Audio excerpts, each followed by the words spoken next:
Viewers, প্যানকেকের কথা আমরা সবাই জানি, অনেকেই হয়তো টেস্ট করেছি। আজকে আমরা প্যানকেক বানাচ্ছি।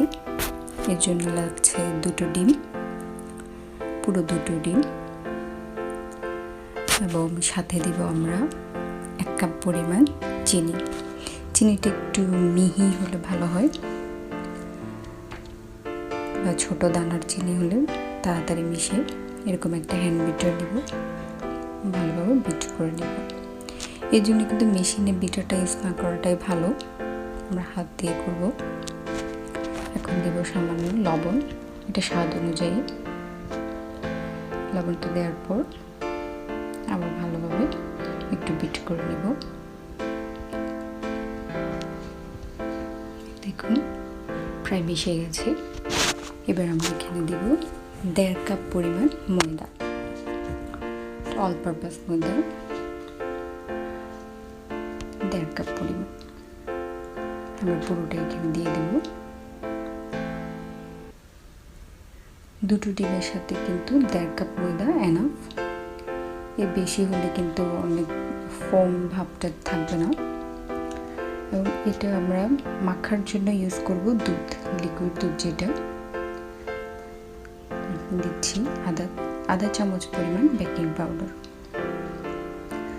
বেকিং পাউডারটা সহ ভালোভাবে মিশিয়ে এভাবে ব্যাটারটা তৈরি করব। এখানে তরল দুধটা হেল্প করবে আমাদেরকে ব্যাটারটা তৈরি করতে, কারণ 2টো ডিম এনাফ না এটাকে ভালোভাবে মিশাতে। আমরা এখানে 1.5 কাপ ময়দার জন্য প্রায় 1.5 কাপ পরিমাণে লিকুইড দুধ লাগবে। এগুলো একটু একটু করে আমি দিচ্ছি, যাতে বেশি হালকা বা বেশি গাঢ় না হয়। দেখুন আস্তে আস্তে একটু একটু দুধ দিয়ে আপনারা থিকনেসটা ঠিক করবেন।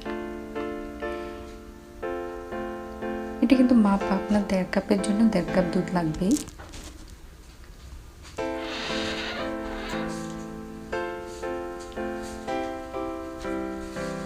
দেখুন ব্যাটারটা প্রায় রেডি।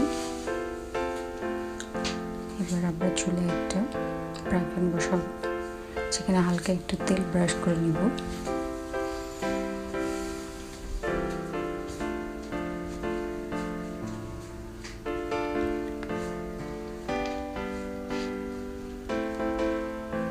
এবার এখানে 1 চামচ পরিমাণ ব্যাটার দিব। প্যানকেক কিন্তু বেশি বড় হয় না সাইজে, তাই 1 চামচ করে দেব। এবং এটাকে বেশি ছড়াবো না, বরাবর 1 মিনিটের জন্য ঢেকে দেব। 1 মিনিট পর দেখুন একদম পারফেক্টভাবে হয়ে যাবে। অপর পিঠটা একটু উল্টিয়ে একটু হালকা সেঁকা দেওয়া, যেটা বলি টেস্ট, উল্টিয়ে নামিয়ে দেব।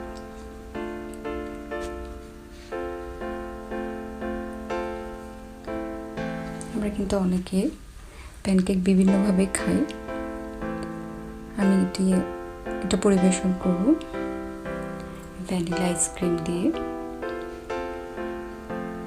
টেস্ট করে দেখতে পারেন, অন্যরকম একটা ফ্লেভার। 1 চামচ পরিমাণ ভ্যানিলা আইসক্রিম সবগুলোর উপর দিয়ে দেওয়া হচ্ছে। এরপর সামান্য একটু বাদাম কুচি ছড়িয়ে দেব, জাস্ট স্বাদ বাড়ানোর জন্য। ব্যাস তৈরি হয়ে গেল আমাদের মজাদার প্যানকেক। এটা প্যানকেক উইথ